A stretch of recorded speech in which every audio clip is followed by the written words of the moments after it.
and welcome to the SmackDown review. I'm Adam Wilbourn from What Culture, joined by another deadly voice, Michael Hamflett from What Culture, to review everything that happened on this week's episode of Friday Night SmackDown. But before we get into it, if you're a fan of this sort of thing, make sure you subscribe to What Culture Wrestling on Apple Podcasts, Spotify, Amazon Music, and YouTube, where we do daily wrestling podcasts where we're not going to review SmackDown, but also Men and Raw, the show formerly known as NXT 2.0. AEW Dynamite, AEW Collision, pay-per-views, premium live events. We have interviews, roundtable discussions, and a round of the week complete with a quiz, of course, on wrestle culture. As I said, though, joined by Michael Hamflett to review this week's episode of Friday Night SmackDown, which was, yet again...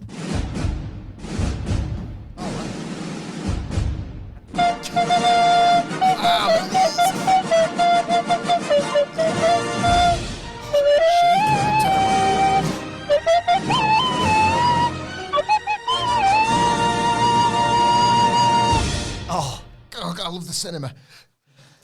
Just to explain that, we're filming this for YouTube today, and we had to sort of Tom Spiracy it a bit so we could get on camera. Yeah. While standing, obviously, and saluting Booker of the Year SmackDown. Cars are burning.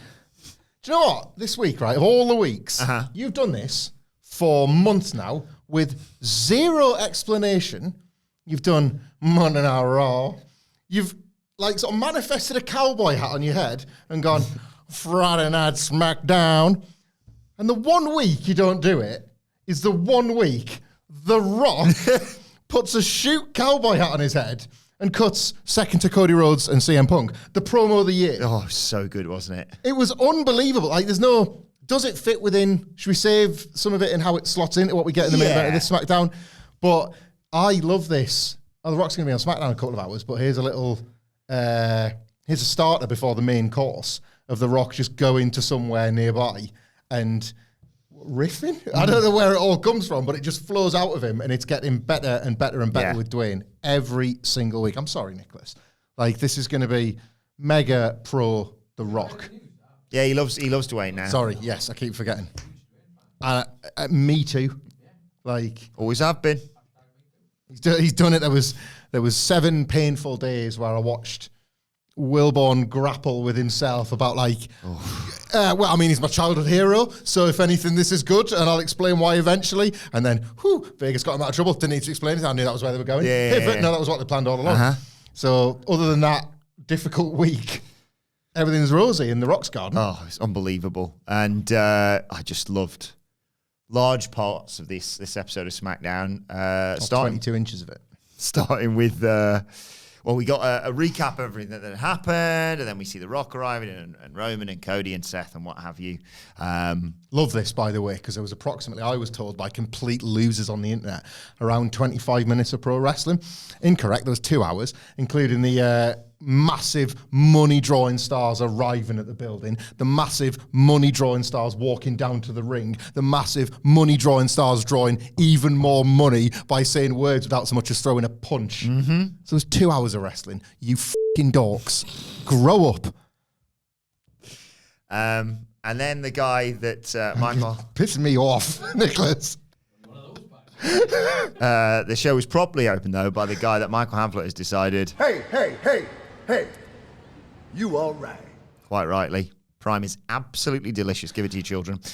Logan Paul comes down. The US champ gets... Mixed messaging about this Prime thing. Booed out of the building. The American Airlines Center in Dallas, of course. Been there. Yes. We saw Tommaso Ciampa's tearful farewell to NXT. How did you react to that? Hey, don't get that schmuck out of here. But the best arena food, IMO, in the world. I can say that. The in-building Pizza Hut, American Airlines. Nicholas, on your Dallas adventure in 2016, did you go to the American Airlines? Yes. What did you make of it? Yeah, really good. It's a nice building, isn't it? Yes. Yeah. Drop in the ocean compared to...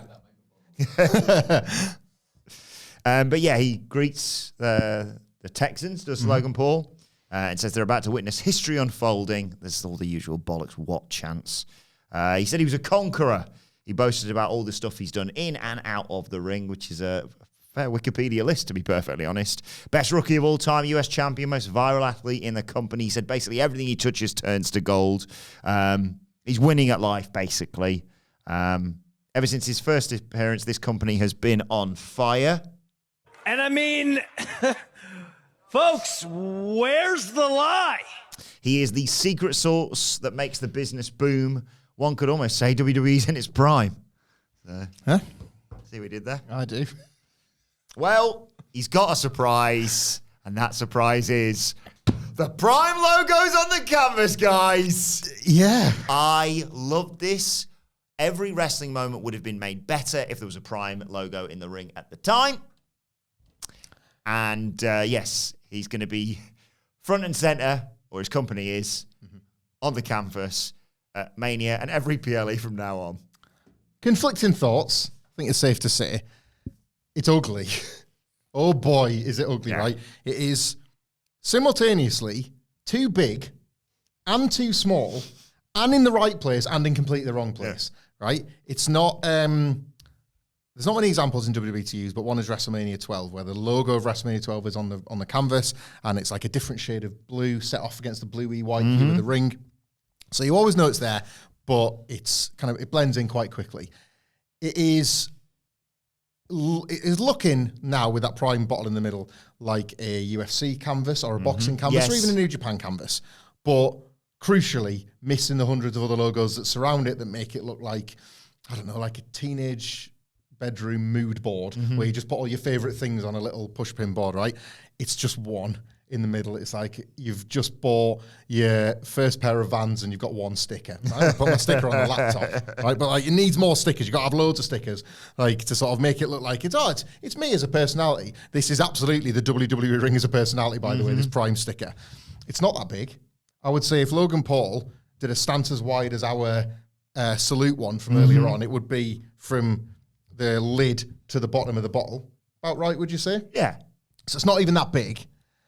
It's bright blue and red, which goes against the... Oh, my God. One night of the year that the two colours come... two brands collide. Well, it's good because now that Dynamite have changed their colours away from the thievery of the WWE colours over the last 12 months. Well, they've just stolen from NXT 2.0 now. Indeed. I'm joking. I know they did it first. Jesus, chill out. But what I like about it, what I really, really like about this, not only does it open the door for more sponsors, and I've always been, I sod it, like cover the canvas in wacky stuff. What else we got? A Slim Jim we could have? Yep, I want Slim Jims up the side. I love the Slim Jim in the Elimination Chamber where it was a 1. So they had to start the clock. They realised, hang on, it's a countdown from 10, but that means we only get 2 Slim Jims, number 10 and number 1. So they had the countdown to start from 15. It was like, well, there's loads of Slim Jims then. And let's not forget what else we had brilliant cat down lore of this year. Remind me. Talking about C4 Energy. Oh, God. 6, 5, C4, 3. 60 times. They got 60 free sponsorships out of us. This will work. This Prime thing will work. No, what I like about it is that, like, Vince McMahon, that little cricket guy, Vince McMahon? Little ghoul, little green ghoul, the cricket wireless. Yeah. The little creepy guy. Little green ghoul. Vince McMahon, awful person. Yes. Somehow, despite everything, just watch WWE for the last 20 years between 2002 and 2022 to see what his taste was. And yet, when it came to the canvas, he was friggin' Walter. Like, the canvas is sacred, right? Of all that, this is a man who proved over and over again he has zero taste. What's that? Zombies at Backlash? Yeah, no worries. You're going to rock bottom him in excrement, Bruce. Nothing is funnier than dog, right? I want Michael Cole to say the dog poop, the dog poop, the dog poop. How has Lawler hurt his ribs? Has he got a fractured skull? Has he got a neck injury or a spine injury? No, his arsehole's bleeding. Say it down the lens, Michael. Like, that doesn't sound serious, boss. Say it down the lens, Michael, right? That Vince McMahon somehow believed that you cannot possibly, you can't get in the way of my beautiful canvas. Your booking got in the way of your beautiful canvas for 20 years, you old freak, right? So I love that somewhere, as he sells his shares, and as he panics, hopefully, about an awful end to his awful life. Fingers crossed. Of all the things that right now, probably in his mind, in his frazzled mind, that he's hopefully feeling great stress and pain about, he pushes that to one side and he flicks on SmackDown. Paul, what have you done in my ring, Paul? Just like when he was in that neck brace when the set line, Paul, my prime. Brilliant. Just brilliant. Yeah. Let this be the start. Like, Let this be the start of more sponsors. I'm with you. Slim Jims around the sides, Prime in the middle. What else have they got to go? C4 Energy, Cricket Wireless little guy. Netflix logo, Cinnamon Toast Crunch to be the whole ring. Oh, One yeah. square of a Cinnamon Toast Crunch. Just turn the canvas like the sort of like a shreddy, basically. Let this open the floodgates now. Yeah. Prime for now. Everything else, oh my God, when Mountain Dew logo in the middle of that friggin' ring. Oh my God. I want there is a card in which I want more wrestling. That's where I want more ring time. Instead of turnbuckles or instead of like ring posts, I'm listening. right? You have them. They're still hard, so you can still post people into them. Yeah. You. But each one of them has got a tap, and you can get a drink for it. So you got one's Prime, one's C4 Energy, one's Mountain Dew. What? One's, I don't know. That's 3. There's only 3 turnbuckles. Well, Of course. No, I meant the post. Oh, each post. So it's like, and you can see it's see-through, so you can see it draining out of the tap. Oh my God! Like There you you see go. them flowing There you go, through. yeah. So serve both the So building. one's like, you got like a purple one, Yeah. and a green one, and What? Oh, it's just there. But it's flowing. It's like the real version of when AEW had the Rick and Morty ones. Yes, the exactly. portal slime. I love it. I absolutely maybe water. Maybe one can be water. yeah, okay, fair enough. Yeah, but I yes, and this is where it starts. This level of creativity has to start somewhere, and it starts with the yes, it's ugly, but WrestleMania 1 was pretty ugly, and look where we're at now. You know, history has to start somewhere. So yes, I hate it. Yes, it's hideous. Yes, it's going to make the show look worse in every single match. But think of Vince McMahon being sad, and I like that. And then Logan Paul introduces his friend and partner in Prime, KSI. Huge pap in the Wilbourn household for both of those things. Yeah. And he says, look at what we've achieved. Let's get a nice photo. And they pose. And then, of course, Randy Orton's music hits. And they panic. And KSI turns to, cut him off if he's coming down the ramp. But, of course, he doesn't do that. He sneaks out from under the ring or in the crowd or whatever. And goes to hit Paul with an RKO. Paul pushes him away, slides out. Neglects to mention this to KSI, who just sort of goes, he's beyond me, isn't he? He did. He really did. I like the fact he just accepted his fate. Just turned round. There we go. RKO. And then Orton got a bottle of Prime, had a drink, said, actually, it's pretty damn good. And I mean, I have been saying. And then he poured it all over KSI's cack, so it looked like he pissed himself, which was pretty funny again. A lot of jokes in this one. But I think KSI has taken 2 of the best bumps in recent years in WWE. Yeah, KSI can you. This was a good bump, a good segment. I was like, new tag team champions there. Yeah. I wouldn't be surprised if we get KSI in a match this year. Yeah. Like they've got, as we've seen with Logan Paul, they've got time, they've got access, they've got resources. You can do this if you're mega wadded. I don't really, if I'm honest, know who KSI is, and I only know who Logan Paul is because of the drink and because he sort of stepped into my stupid little world at the same time. But I know that KSI's an athlete, boxed before. this is it, right? So I have no idea what his pedigree is, other than he kind of emerged from the same sort of YouTube background. Yeah, he was like a FIFA YouTuber initially, or a streamer with his brother and Deji, and then I was a big KSI fan a few years back, so I can well versed in the language of KSI. This amazes me. What does KSI stand for? I couldn't even guess. I think it's knowledge, strength, and integrity. So Which I'm looking at you and I feel like you've never had less. Like that. I was a big KSI guy growing up. Say growing up, I was probably like mid I was twenties. gonna say, you know. Get home from school. Get home Going from school. Mum, what's for dinner? I was 29. It's turkey dinosaurs. Great, I'll be upstairs. I hope it's delicious. How was your shift, son? Oh, yeah, I've been at work, not at school. Just how was work? Yeah, I've started doing a podcast with the Dudley boys. We need you to move out. Right there. You've got to stop shouting at the internet. Don't come in my room, Mom. You've got like the headset on. Leave the turkey dinosaurs by the door. But yeah, I like FIFA. KSI and I like this segment. I like him in this context, and I'm, I suppose, a bit more on them. Sorry. We'll have more KSI updates. Stick around. They did they replicated the picture from, WrestleMania 39 after the fact where he's on the stretcher. Oh, yes. Like, bloody hell. Like they replicated that, and I thought it was quite cute as well.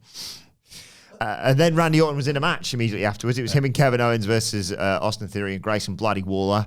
Early on, Owens puts Theory in a headlock and tells Tells Grayson Waller on the apron. Time to suck my dick. He also says, no one likes you.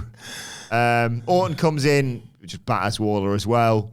Does the 10 punches in the corner, I think, to him.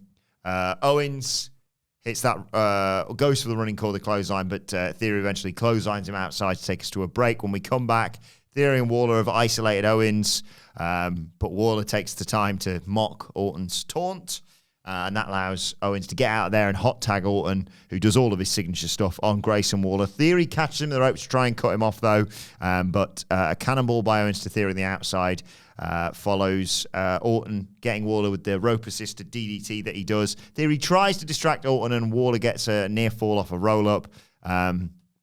2-on-1 on Orton, but Owens comes in, hits a stunner on Grayson Waller, and then there's a pop-up RKO, which looked great to Austin Theory. Oh my God. To get the 1-2-3. Post-match, Logan Paul slides in and jumps both of them as they celebrate. He puts the brass knucks on his hand. He looks like he's going to twat Orton with him again. Orton dodges it, grabs the brass knucks, takes it from him. He's going to swing and take out Logan Paul, but Logan Paul slides out there, and Orton just stops himself before he clocks Kevin Owens. Not bad.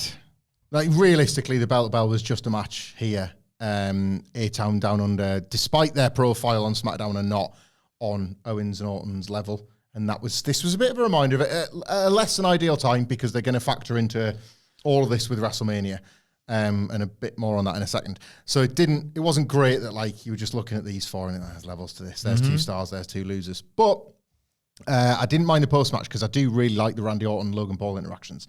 Against my better judgment on paper, I'm really enjoying, I think they've got great physical chemistry. We saw that at the Elimination Chamber. They've done a super effective job of setting up this singles match. And again, context is everything. Like, Randy Orton fighting for a secondary singles title has almost always felt wrong because of all the years he was involved at the very top. Like, he was in the US title mix a few years ago. Do you remember that? And it just felt a bit weird. It was like, what are you doing here? Not that I really want to fight for the world title, but he was at that point where it's just odd when people take that step down. This is not that the US title's incidental, but he should want to reclaim that for the boys, for the wrestlers. And Logan Paul, like, he should have indignation towards Logan Paul, and he does, and that's cool. What I don't get, and I'm enjoying following it along, so this is not a huge complaint, I just can't get the WrestleMania picture yet. No, not yet. I think Logan and Randy is an interesting singles match. I never thought I'd say that about a Randy Orton WrestleMania match ever again. But I think that's an interesting singles match. However, there is a clear 6-man tag route if they want to do it with Orton and Owens +1. And there's a couple of +1s we can think of, both realistic and otherwise. Alternatively, if you were doing Logan and Randy and A-Town Down Under are like running buddies for Logan Paul, it's a bit of a reductive spot for Kevin Owens to just be chasing off the baddies, isn't it? Do they do the singles match? And do they have the Grayson Waller effect with Austin Theory, with special guest Kevin Owens, and then they're like, "Oh, we've brought you here, like, but you didn't do the numbers, did you, Kevin? You're not so great with your math." And Owens like, "Well, you see, boys, I tricked you." Oh. And that's how the glass smashes. And then Steve Austin, who we've already said is going to be in town to induct Paul Heyman, we've decided, because Tommy Dreamer's graciously stepped to the side. Yes. Well, quick on the draw there, Tommy. To step aside to let potentially CM Punk, Steve Austin, or The Undertaker. All right, fine. You know what? I'll back out. All right. So, like... Yeah. If he's in... Can't spell dream without a D and an M. If Austin's in town, and that's it. But I don't know. I would like a clearer view of the picture, but I'm not minding following along. We're in graphic season, so Indeed. I want to see everybody getting lined up now. They show a boatload of security backstage that's been booked by the SmackDown GM. Can't remember what his name is. And I thought that's going to make a good list in a few years for us, for all the NXT talent they've probably shoved in there. And then we get a recap of Dakota Kai's betrayal of Bayley, and then Bayley's in the back chatting to her, "Hey, Kayla!" And she says, "Look, Dakota Kai got the best of me mentally and emotionally. Maybe I should have seen this coming, but, and I know I've done some bad stuff in the past, but all the things I did was for Io and Dakota. Everything fell apart around me, and now I'm going alone into my title match at WrestleMania, but I'm more focused now, and I'll do everything in my power to break Io." It was good promo hyping herself up here, but it's also really intriguing because we cut to Naomi watching Bayley's interview, and Bianca Belair walks up and says, "Don't feel bad for her. She's been awful." And especially when you're Bianca Belair, that's a fair assessment of Bayley and Damage Control and what they've gotten up to. She doesn't feel bad for her, but Naomi says, "Look, I've had groups fall apart on me before. I can understand what she's going through." Belair says, "This is her bed. She's going to have to lay in it. She made it at the end of the day," and storms off. Intriguing again, this. Really like this. They're copying their own homework a little bit with Drew McIntyre and the Bloodline and Jey Uso and all that, but I don't think this is as sophisticated as that, nor is it as straightforward as Bianca Belair is turning heel, because I don't think that's what's occurring here. I think they're trying to, certainly with Bayley, they were trying to apply a bit of logic to her. It's like how Triple H just wanted to turn Bayley babyface, and in doing so, we've said this before, has got various uphill climbs from the things that have been done in the past. But he's trying to make sense of it, and does so enough by making her, because she's been a heel that long, she's smart enough to hide a lead pipe. She's smart enough to know that there's a chance Dakota might turn, and she just target her. And here, he was smart enough to book her as somebody that admitted that it was for a bit of attention, and she was so hyper. She'd been injured that long. She'd been at the top for such a long time on SmackDown. Make a statement. She wanted to get back to the top. Yeah. So she was willing to break rules, and she was willing to use this new stable as a way to try and get her back to the top. To say then equally, but as part of using a stable to get to the top, it was helping my friends get to the top. Yeah. That is a babyface trait wrapped within a heel character, because again, I'm not saying there was particularly shades of grey with Damage Control for the longest time, but because of what we know about the roots of the Bayley character, you can apply that to this. And I just thought that was really sound logically, as was Bianca's response to it. Everyone's justified, Naomi is not just doing the babyface stuff as a contrast to Bianca Belair's frustrations. She wasn't around to witness what they've done to her. So she, the feelings that a bit like Cody and Jey to a point, Cody didn't get the worst of Jey Uso's interference. He had the worst of Solo Sikoa's. It was Drew McIntyre that suffered the Usos. It was Kevin Owens and Sami Zayn that suffered the Usos, and so on. So there's elements of that there as well. And I quite like it when they don't just say Triple H, I guess, when he doesn't abandon the past, but he uses the bits that he can make sense of. Yeah. And I think there was a load of that going on here. We talked about the Kabuki Warriors potentially being versus Jade, or versus Naomi, or versus Bianca, or a combination of the two, or whatever. I still think that's in play. I agree. I didn't expect this wrinkle with Bianca Belair. I think we were all looking a little bit Route 1. She gets on the card. She's a straight up baby face. There's absolutely no complications to this. No, Bayley's pissed her off. And so what? I like that a lot about the Bianca Belair character. She's been around long enough now as well. There should be no naivety. She's the EST. She shouldn't be the naivest. Huh? I don't know. Is that a thing? We got another match between Mega Glove and the Last Street Kids that ended in a DQ. Skip. You're joking. Not another one? That's someone knocking to complain about the booking. That's the quality police. Yes. We haven't work done in the office. Apologies if you can hear some banging about, basically. It was Bobby Lashley versus Karrion Kross. We said this on the preview. This was never going to go to a finish. No. They beat the crap out of each other early on. There was a big suplex from Karrion Kross to take us to a break, I think it was. Lashley comes back and sends Kross into the barricade, teaser sending him into the post. Scarlett just stands in the way, though, and eventually it was Lashley who got posted to take us to a break. When we come back, Kross avoided a spear, hit a modified Death Valley driver for a 2 count. Lashley tried for the hurt lock. Kross escaped, set up for the spear, and AOP, of course, slide in and attacked Bobby Lashley to cause the DQ. But, of course, the Street Brothers come down to try and even the odds, and they take down Akam and Razor. Scarlett tries to save Kross from the hurt lock. Here's B-Fab, though. AOP eventually, though, dominate, beat down Lashley. Kross hit his final prayer finish, which is rubbish. They did stand tall. It was a path of destruction they cut, but it doesn't seem to be going anywhere, this. All of this was rubbish. All of it. The match was poor. They've injured Bobby Lashley's arm enough that he was cost a bit of Elimination Chamber as a result. Yes. He went in hurt into Elimination Chamber. that was played upon a bit in the match. That's about the nicest thing I can say. I can acknowledge that it happened. Doesn't mean I particularly enjoyed it. The finish, well, the lack of a finish was predictable. The 4-on-4, I think, is the most exciting this thing gets. They don't go on the Mania card, though, for me, unfortunately. So I love the Street Profits. Bobby Lashley's awesome. It's like, you have to remember as well that right before Mega Glove formed, Bobby Lashley was doing this sort of annoyed mentor thing with the Street Profits, and then because of the existence of Mega Glove, it was like, oh, we need to just be straight up baby faces now. You're class, everything's great, and then they get beaten down. So it's never even felt like, before you guys got here, we were kind of running SmackDown. They weren't. It wasn't going particularly well for them. So that's really fake feeling. And Mega Glove don't feel remotely like a threat. That Kross finish, I know, like, probably the nice thing to say about this Kross finisher is it's like divisive. Because some people are saying, like, he's got a lot of strength and it's Lashley that he's doing it to. Yeah. So maybe if he does it on smaller guys, if like a Dragon Lee, who we get later on the show, was to take this, he'd fly up in the air and all that. It's not. It's Bobby Lashley. And if, like, the whole deal about, like, your finisher ideally is something you can hit on anyone. Like, I know it's like, he's not the best example to invoke, but the very first time Brock Lesnar lifted the Big Show for the F5, that got the reaction it did. It was because, like, oh, you really can do this to anybody.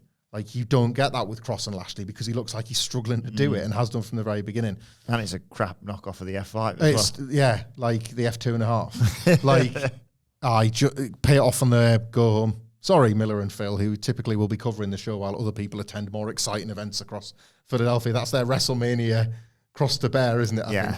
But I pay this off on the SmackDown go home. This and the Andre, I think, for the SmackDown before WrestleMania. We get a recap of Rey Mysterio's return, and we see Dragon Lee hanging out with the LWO after the show last week. And then Dragon Lee's walking backstage before Elektra Lopez walks up to him alongside Legado del Fantasma. They say, oh, do you think you're the next Rey Mysterio or something? They call him a wannabe. They say, Rey and the LWO are dead and gone. The present and the future is Legado. You're nothing. And they just bully him, basically, to set up a match we'll get to in a bit. Yeah. I think I like this for Mania-related reasons that I think you're going to like too. Me too. Yeah. They remind us of the Hall of Fame inductees, which now feature Paul Heyman, Bull Nakano, and the US Express, which is lovely. We talked about that on Wrestle Culture on Friday. And then it was time for Michin versus Tiffany Stratton. She's kicking ass. She's awesome. Kicking ass. Yeah. Like a bit of a flub on the British Moonsault ever, but it was, I'd rather she went, let me just reset that, than just go, well, see what happens if I try and jump off the top rope here. I've slipped a little bit. Yeah. She is very aggressive early on against Michin. Michin fights back. Tiffany's handspring back elbow is just incredible. I saw a lot of people talking about that on social media over the weekend. There was that moment in a couple of others in the chamber, but I remember she was doing, it was a bit like watching Sting do multiple splashes. She just kept hitting this back elbow in the ring, where what I wanted to believe from a year or so of watching her on NXT was being manifest as real. She was everything we thought she could be, and she's proven it already. Yes. Like, no disrespect intended to Michin here, who has been around ages, and I think the fact that she was beaten so handily here is going to play into like her, like, because there was a little tease, the OC, that's dead, and she's trying to keep that alive with the AJ Styles reference, and then she did a digital exclusive where she was like, something's got to change. So I don't think this was a loss for no reason. No. But, like, Tiffany Stratton looked next level. Yeah, and Michin's not the first person she's looked next level with. Again, the botches are, like, less than ideal because I'd push her anyway, but just hope that, like, she can tighten up there. She's getting Bianca at Mania, Well, I wouldn't rule it out. Fastest up-and-coming star against Miss WrestleMania, basically. The crowd connection is why I would argue for that, because Australia wasn't a fluke. Like, she's generating these reactions in the buildings off, historically, these NXT call-ups happen. And often fans need way more character development than what they had with Tiffany Stratton. But you've got this bare bones gimmick that it's an elevator pitch of a gimmick. It makes sense pretty much straight away within a few seconds of seeing it. But then when the work completely over, if you've never seen it and you just see like a kind of Barbie doll aesthetic, then the work completely over delivers on those expectations. Yes. That's what's generating the reaction. And that, to me, is as good an argument as any to put her in that WrestleMania singles match. I don't know. I don't know if that's just, maybe the booking wouldn't favour that. Maybe they don't want to have her eat such a high-profile loss so soon into a run. But I wouldn't argue it. After that brilliant handspring back elbow, she got a running double stomp for 2. Michin came back into it, though, hit a suplex, went for the Styles Clash, as you alluded to. That got reversed into an Alabama Slam by Stratton, who hit the prettiest moonsault ever and got the 1-2-3. Yeah, just keep doing what you're doing with Tiffany Stratton. People are buying her. Then we got an AJ Styles promo and a brilliant response from LA Knight. Yeah. He explained his attack on LA Knight at Elimination Chamber. He explained his history of his hatred for him, saying, look, you don't deserve to be in the same locker room as me. I thought you were a nice guy, but I was kind of pissed off the moment you came and tried to steal my momentum. You're an underachieving, overrated loudmouth. I feel like I've heard that somewhere before. You needed humbling. Was it by your mum bringing you turkey dinosaurs? Shut up, Mum. Watching KSI. Styles said he was a phenomenal choice for the job. And then LA Knight's watching this backstage. I don't know. He's still got the chase, still carrying on the chase. Flown it back from Australia with him. It's got to be that one. Carried it around last week. Now he's still got it with him again. Yeah. They've both spent so much money on trying to fight each other and not be able to do it. AJ flew all the way to Australia just to interfere. God knows what the postage was on getting that chair sent home, but LA Knight paid it. Mm-hmm. He's making a point. And now they've got to pay Unless for... it's one of those Ryanair cheap flights, and they're like, have you got your own seat? Or yes, I have, actually. Well, is he going to have to pay for another one for a new TV? He's going to have to cover that.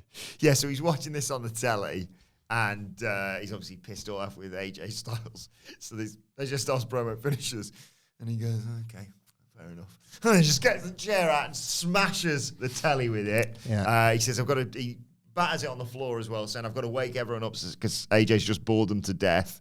And he promises, next week, not the return of the group, unfortunately. No. I don't know. I feel like I'm probably being a little bit too stand-up for WWE when I say this. But AJ Styles and LA Knight are going to lock up at WrestleMania. And let me tell you, WrestleMania, though not an exhaustingly long show, is a long night, and you're going to need a toilet. Yep. Stadium beers, in my experience in America, are of a substantially higher quality than the piss water Carling we get at stadiums in the UK. And so much quicker. Yeah. So, entrances, obviously, goated. Watch them. Huge pops, massive reactions, stars out the ace. You get to see LA Knight at WrestleMania this year. Yeah. Then they lock up. You take that walk to the toilet. You take that walk to the bar. You come back just in time for LA Knight making his comeback and in that double leap thing that he does to the top rope. And you've had the greatest night of your life. Styles clash into a blunt force trauma. Thank you very much for coming. 1, 2, 3, and then you say after the fact, should you be required in a professional capacity? Yeah, it was about what we expected from LA Knight and AJ Styles. Or if you're doing what went down, you go, well, LA Knight, what do you make of it? Well, that's LA Knight and AJ Styles kind of spoke for itself, so I won. Moving on. The result was, what was the result? Speaking of something and nothing, Tyler Bates playing 2K. Pete Dunne walks up and they shill for 2K for like 5 minutes. Bloody greatest game. And then they're going to talk to the SmackDown GM, forget what his name is, about the tag title situation. Bate leaves and Pete Dunne went from being a bit grumpy to 2K. Hang on. I almost wrote 2K. Oh. No. Pete Dunne says, 2K. Hey. You are right. I think I'll be busting Steve Austin. This was piss poor, man. Like, how'd you make him do a gamble? Yeah? They've shout out to West Midlands. West is best. Yes. But they've had the tag title shot to the point where even the SmackDown GM, can't remember his name, stay tuned. It's like WrestleMania. So they know they're not getting it. Uh-huh. And yet, Pete Dunne being willing to be reduced into maybe game's awkward. Just couldn't have made him look a bigger loser. Yeah. Go and bloody do something about it, toilet. Do you think the SmackDown GM should be concerned, I forgot what the SmackDown GM's name is, about some sort of British invasion? That's very nice. But absolutely not. No. Pretty deadly Tyler Bate and Pete Dunne as a team, no? Oh, well, now you said it, I want it. Yes, boy! Pretty deadly. This is the most WWE pilled pitch on this podcast, and think of the ground that covers. Pretty Deadly like under instruction of the SmackDown GM, who is an English wrestler but has understood how like charisma is important to make it. Like that's how he became a high-ranking official and was on a reboot of Gladiators that failed spectacularly compared to the current one. Oh God, Pretty Deadly are tasked with bringing out the personality of the New Catch Republic. I would I want Pretty Deadly to host WrestleMania. Yeah, me too. It's WrestleMania. It's WrestleMania and PD, not Philadelphia. I'm talking about Pretty. I don't know. Is PD the shortener for I don't know. It is now. It is now Pretty Deadly. It's always deadly in Pretty Delphia. It's always sunny in Pretty Deadlier. Very nice. There you go. Got there in the end. What's the name of the team of 4? The Big, strong yes boys. Yes. Oh, that's it. Big, strong, yes, boys. We've done it. Well done, guys. Solid day's work. Definitely. Wilbourn got there. No small thanks to Adam Nicholas. Yes. Dragon Lee versus Angel Garza came next. Dragon Lee pissed off, obviously, from what happened earlier with Legado del Fantasma. A huge drop kick to Angel to start us off. I did like Angel Garza faking there. Angel Garza, I've been calling him Angel, but they were calling him Angel on commentary. Yeah. But then again, anyway. I swear that when like he was like, it's Angel, please. So we're like, no bother. Yep. And then some commentators just ignored him. So it's like, right, yeah, I don't know. Angel. I still get annoyed about when people say, you're looking forward to AEW Dynasty. I'm looking forward to AEW Dynasty. Thank you very much. I thought you were going to say, no, I'm looking forward to AEW Dynamite, idiot. Just refuse to acknowledge the pay-per-view. That's not how you say it. That's the... You do the American version, guys. You're looking forward to AEW. Can I just stop you there? No. Yeah. There is three letters I always look forward to, and it's not in none of them. NXT, that's what I'm looking forward to. Thank you very much. The marquee doesn't say wrestling.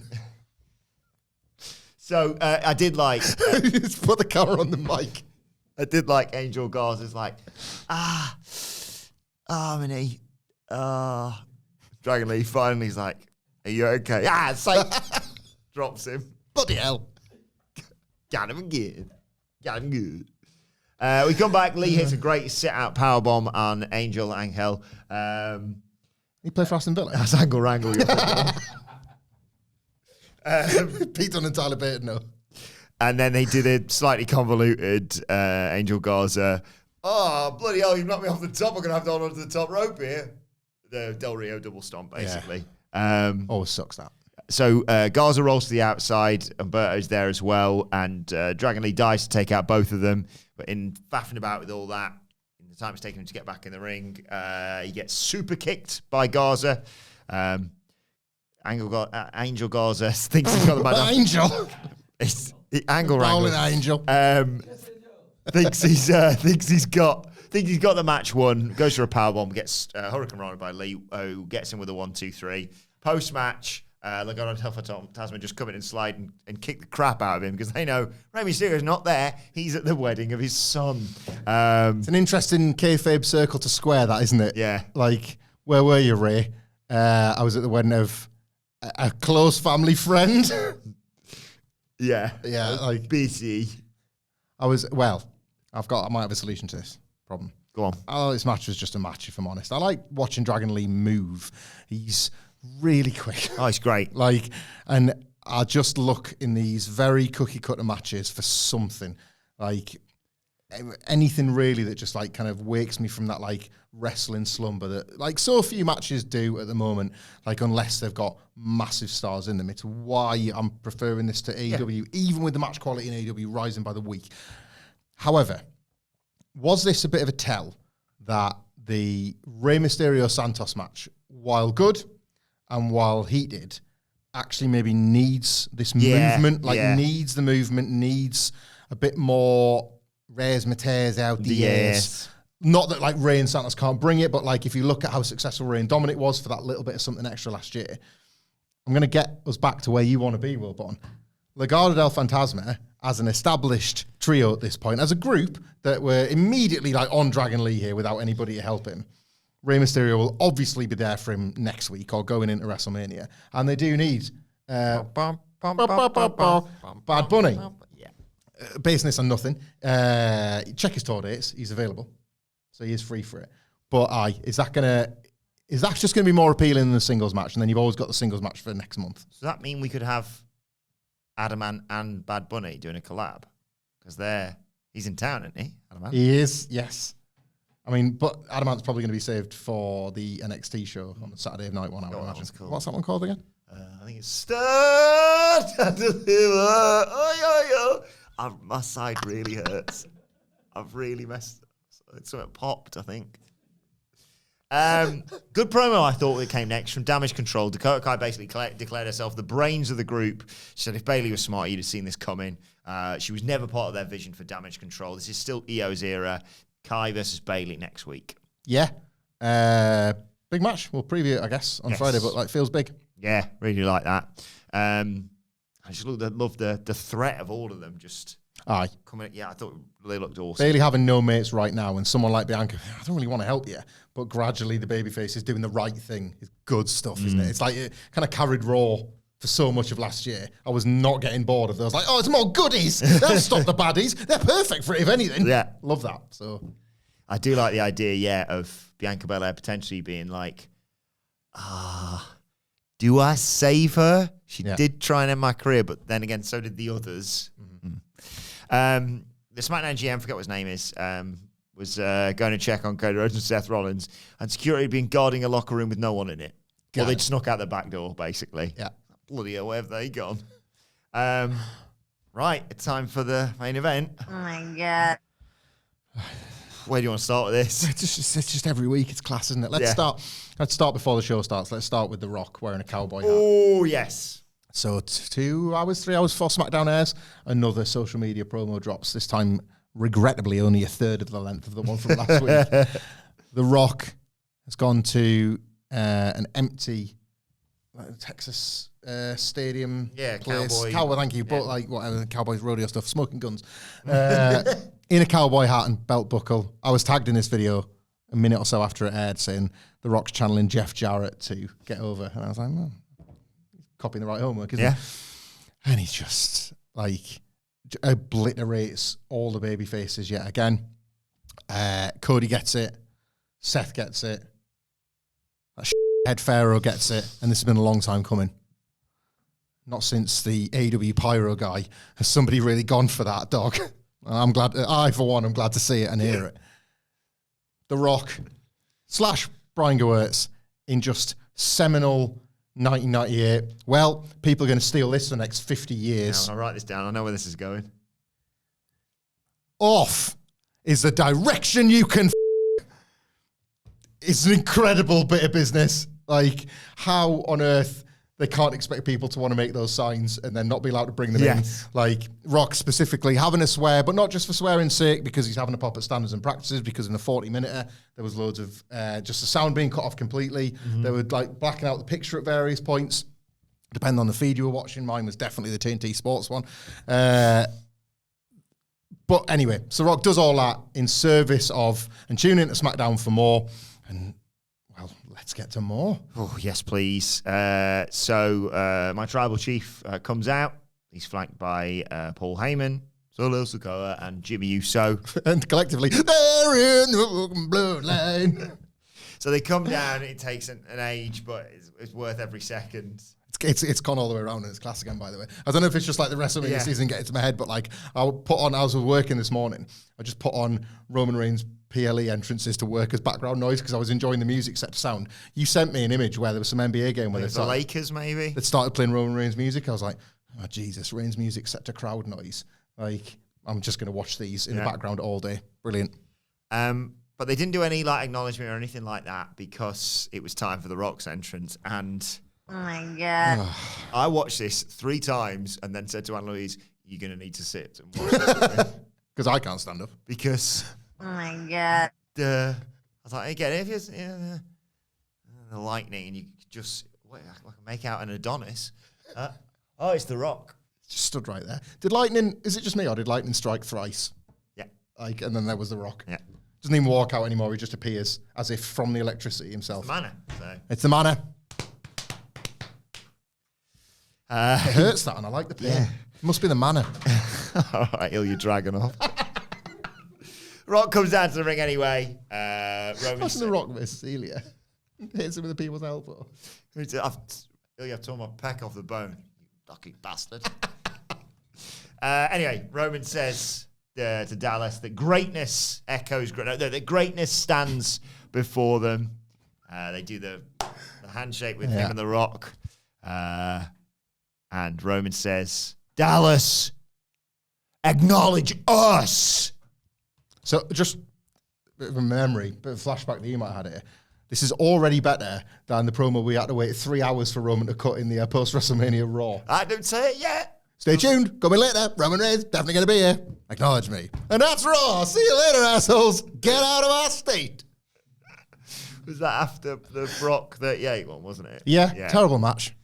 Cody came out of a box-like structure and walked down some stairs because they hadn't figured out how to get the Cody Vader under the ramp. I thought, what's going on here, guys?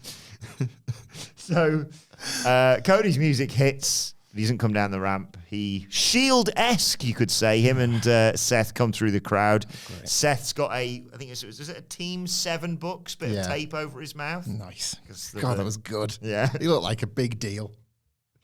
And they go, stick around. And I was like, oh, trust me, no one's changing the channel. Seth Rollins had trousers that were as wide as those late 90s Blink-182 jeans that you would like catch a heel on the bottom. And Arsene Wenger's track jacket that he would wear when he was Arsenal manager all the way to the floor. Yeah. What a look. Seth Rollins is back this week. Yes. We'll talk more about that in due course, actually, because Rhodes gets the mic after the break and says, a lot of tension, a lot of bad blood here, but we should all feel lucky to be standing in a ring like this in this sold-out arena, etc. Take in this moment here in Dallas. He said, I heard The Rock's challenge and the stipulations attributed to the big match. But, Rock, you sure you got the authority to make this match? Because you acknowledged Roman as the tribal chief last week. Ooh. And Rhodes is about to give him an answer. And Rocky tells him, shut your mouth. And you walking clown emoji, you shut your mouth too, to Seth Rollins. Don't even open your mouth. Before you accept, Rock says, got some gospel for you, Cody. Love that, by the way. Drop some gospel. He's been saying that. Yeah. A nasty piece of work, The Rock. I saw some.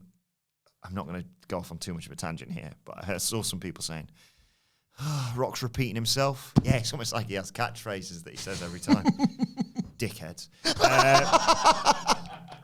So he says, I acknowledge Roman because that's what family does. And he sort of runs through all the stipulations about, no bloodline. If you win night 1, you'll be free to finish your story. Come night 2, achieve your dream, achieve the dream of your dad. But he's going to go on and talk about, if they win, though, it's bloodline rules. Before he can get there, though, there's a diarrhea chant from the crowd. It's over. It's over. Yeah. I don't know about this. My brain is like arguing with itself. It's like, that's really terrible patter. And people are definitely going to use this to score points on WWE crowds for like embracing something so useless. And then on the other side of my brain, it's like, God, these people over here are so bitter that their crowds aren't hot. So maybe we should just enjoy that everything's really hot. And then it's like, and that's what keeps Dr. Fed up at night. There's no medication for just having glass taste. So he says, but when myself and Roman win, it's bloodline rules for night 2. And I will do everything to make sure you do not walk out as Universal Champion. So what do you say? And Seth Rollins says, will you shut the hell up? Oh. He calls him Mr. Midlife Crisis. Oh, my God. Oh, my God. Got a great reaction. Give Seth Rollins the bloody button. Yes. I didn't see this coming. You've already had your time, Rock. You can't have ours. Oh, my God. And he says, well, our answer is, we accept. Roman laughs at this. He says, you all right letting him answer for you? You must be an idiot. You must be from Texas. Got him. You really shouldn't let the cross-dresser make those decisions for you. Just going to try and move past that. I shouldn't have said that, obviously. Really shockingly poor choice. We'll come back to this in a minute. Yeah. Because when I beat you at WrestleMania, again, Cody, that's it. You never get another title shot. It's over. Rock says, look, it's already over. Listen, right? With my spot on the board now, I'm both your bosses, and I'm making sure, first of all, Cody, you're not going to win. Second of all, Rollins, that title, that's going to go away. And with everything, all the power that I've got, if you don't win, Cody, you will never get another shot at this title again. Oh, my God. He says, look, you can run your mouth, you can chant all your chants. Fed. This is family. You're damn right it is. Roman's grandfather, my grandfather, says Rock, the High Chief, they're all proud of us. Dusty Rhodes, one of my heroes, says The Rock, is looking down right now.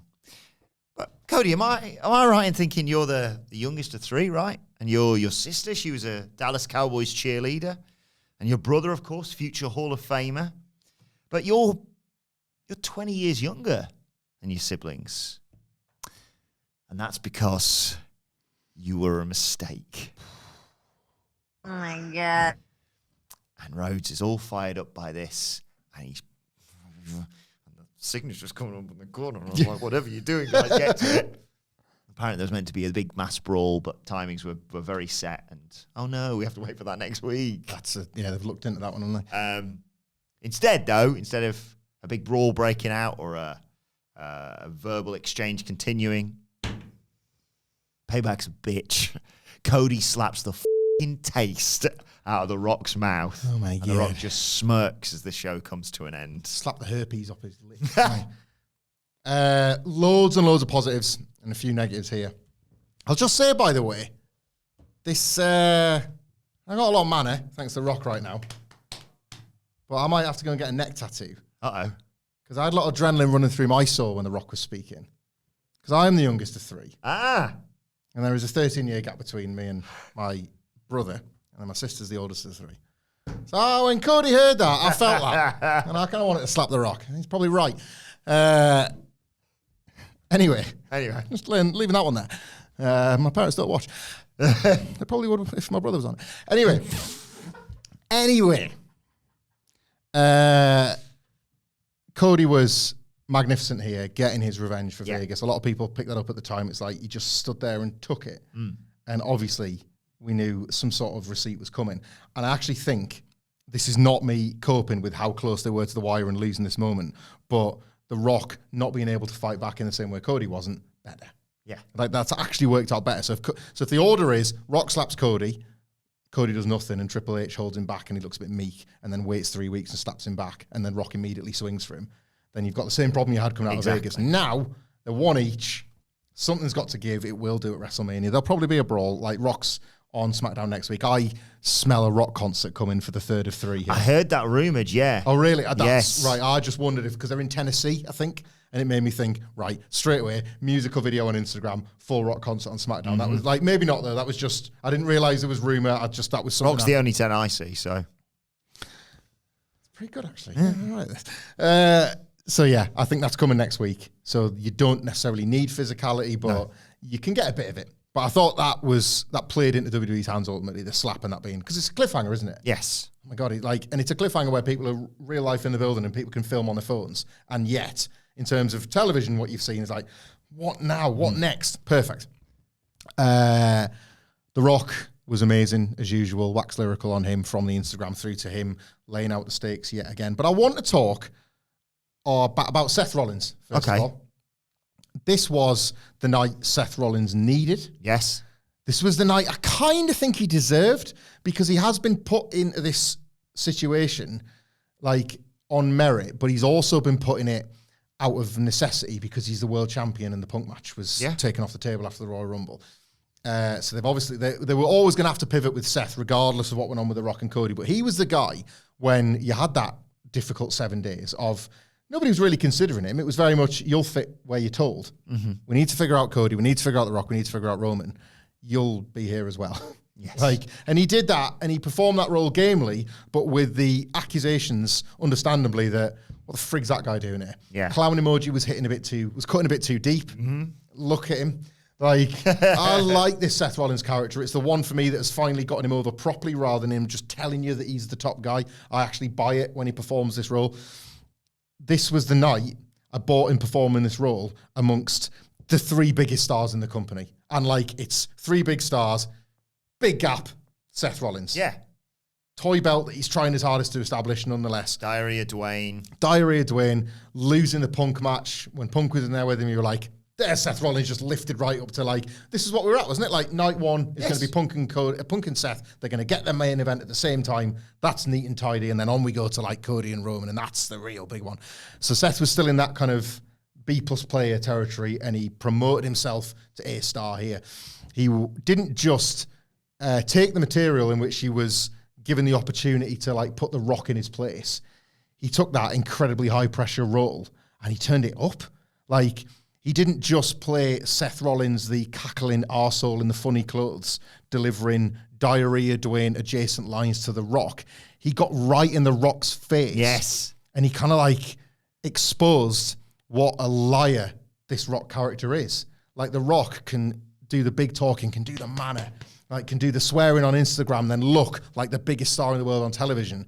But he is no different in Seth's eyes than when Bradshaw appears at a Raw special, than when DX and the NWO come out. Like, and how are they booked now in this era? They're scared of Imperium, you know? The Undertaker was there to do what? To try and put over Bray Wyatt. These stars, finally at long last, we're moving away, shout out Dolph Ziggler from the Gratitude era. And Seth Rollins just looks at The Rock and feels that. Cody Rhodes felt that when he was Stardust. We talked about this. That's why he had to beat up his own brother at Double or Nothing. This for him is, there's two stories that he's got to finish right here. So like Seth Rollins getting to play that role as somebody that for years and years and years has been told, well, not only are you not good enough to even be Roman Reigns, you mate from the Shield, you're not even really good enough to compete with the guys from the 90s. And finally having this moment to just let it all out was such a great, like, it was opportunistic from the creative team to give him that moment, but it just put him back in the conversation as being deserving of this place. He didn't look like a competition winner anymore. Not at all. I didn't think it was his night. And the thing is, this is going to change every week. It feels like what we're getting, and this is going to move on to, like, somebody gets to be top, somebody gets to be bottom, there's four of them, and every week that seems to change. And we're going to get on to who surprisingly fell at that bottom slot this week in a minute. But Seth Rollins getting to be the top was just something I never saw coming, especially after Raw, especially after Diarrhea Dwayne and Cody and Seth being like, the Raw are kind of the jokers because on Fridays we've got the Killers in the Jungle. Yeah. When you put them all together, no, this was four main eventers jockeying for position a bit. There was an element of real life. Jim Ross used to call it the Shark Tank. You could feel it a bit out there. It was like they all want to win this. And that brings me, shockingly, to Roman Reigns, right? Let's address the elephant in the room first. The cross-dresser comment was not on. What did you say? Sorry, not to Trivialize that. Address the elephant in the room. Not you, Nelly. Very valid point. Sorry, you were saying. It's all right.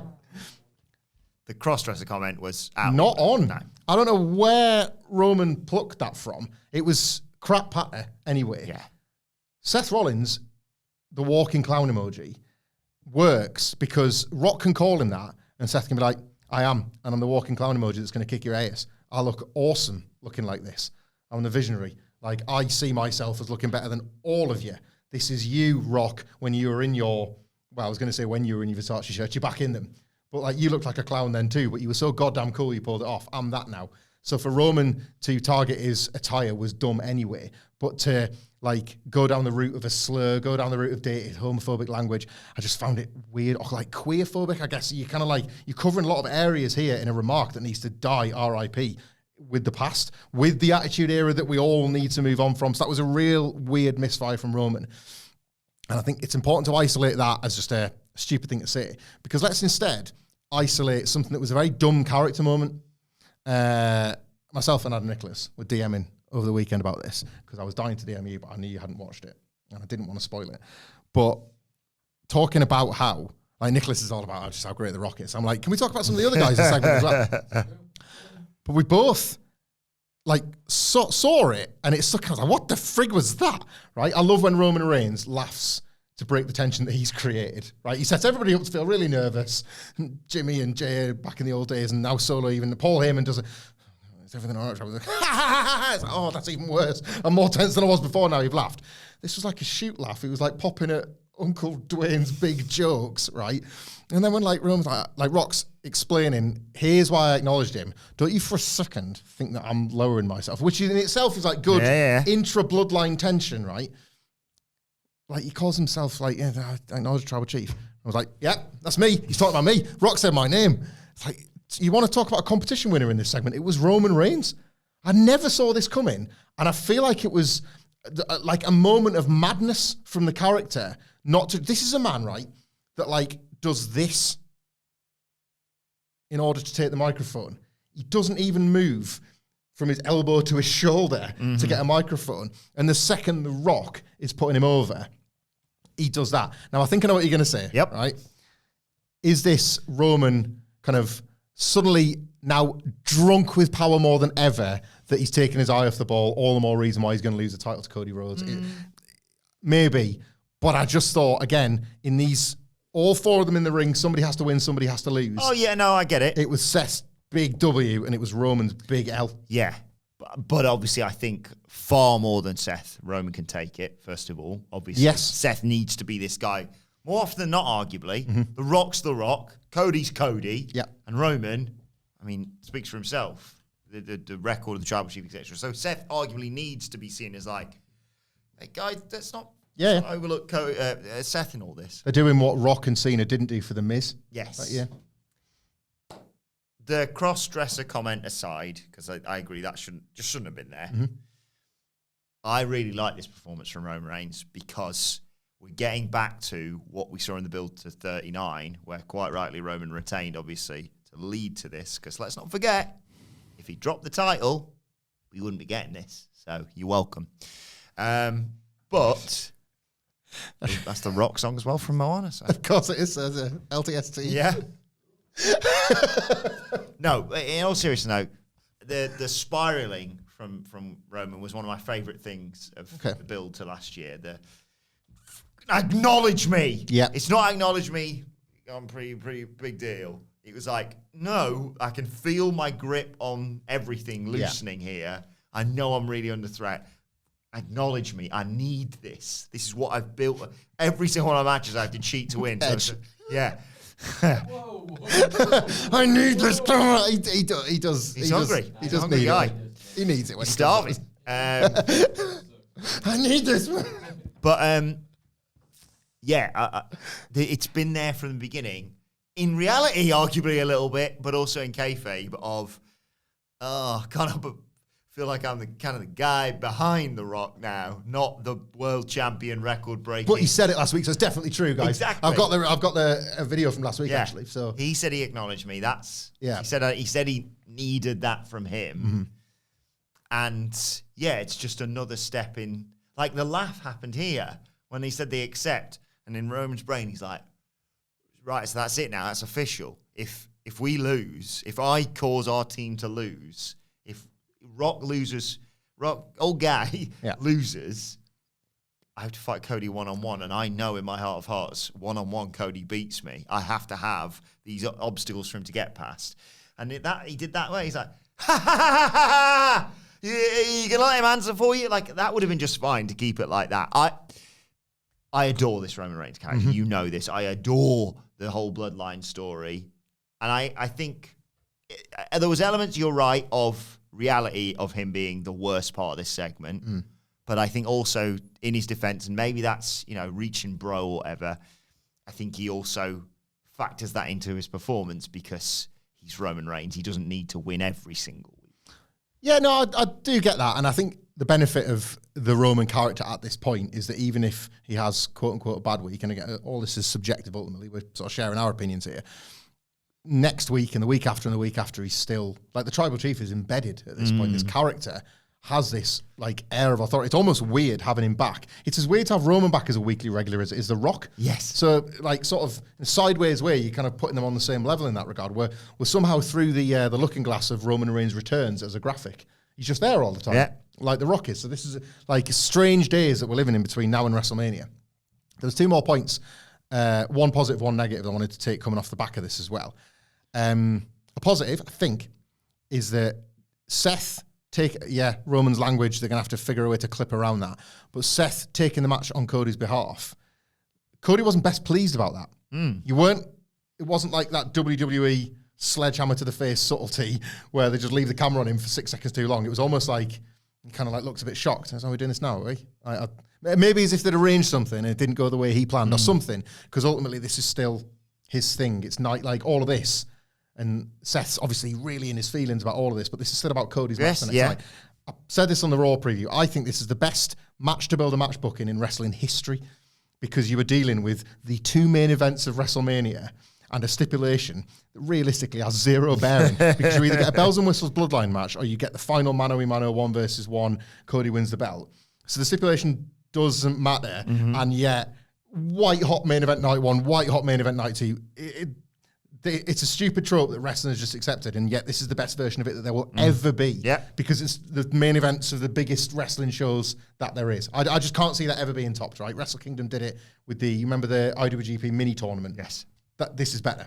So I don't think this will ever be topped. My slight issue with it is if Roman is having that insecurity with The Rock and Cody's not mega buzzed that Seth just took the match in a moment of hubris, I don't think two can they coexist is ideal. So I think Cody should acknowledge it maybe with Seth on Raw, but then they'll be like, look, it's fine. We kind of had a thing we were going to do, but it's fine. The point is, we've got the match, and I'm sure Seth, you're going to do what's right by me. But then, if Seth gets a bit mixed up in the Drew stuff in the road to WrestleMania, does Cody say, "I get you, mate, but you said you were with me, you're my shield." So there is a fun story to tell, but I don't know. I don't do too much of that. It's fascinated to see where this all goes next, not just on SmackDown, but on Raw as well, of course. But let us know your thoughts on SmackDown in the comments section below or on X at WhatCultureWWE. You actually can follow both of us. You can follow Michael Hamflett at Michael Hamflett. Follow me at Adam Wilbourn. Follow us all at WhatCultureWWE, as I said. Follow our brilliant producer at It's Adam Nicholas. And make sure you subscribe to What Culture Wrestling, wherever you get your podcast from, for daily wrestling podcast. The Raw preview is available right now, and the Collision review is coming your way later on today. But for now, this has been the SmackDown review. My thanks to Michael Hamflett. Thank you for joining us, and we will see you soon.